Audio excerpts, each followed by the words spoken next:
If you want to switch from Google Assistant to Gemini on Realme Note 70T, then in that case you will have to open the Gemini app. Now, unfortunately, for some reason in my case, I don't have the Gemini app pre-installed over here. I cannot find it. So if that's the case also for you, then you can open the Play Store.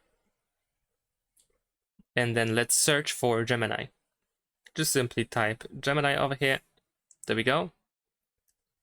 And let's install it.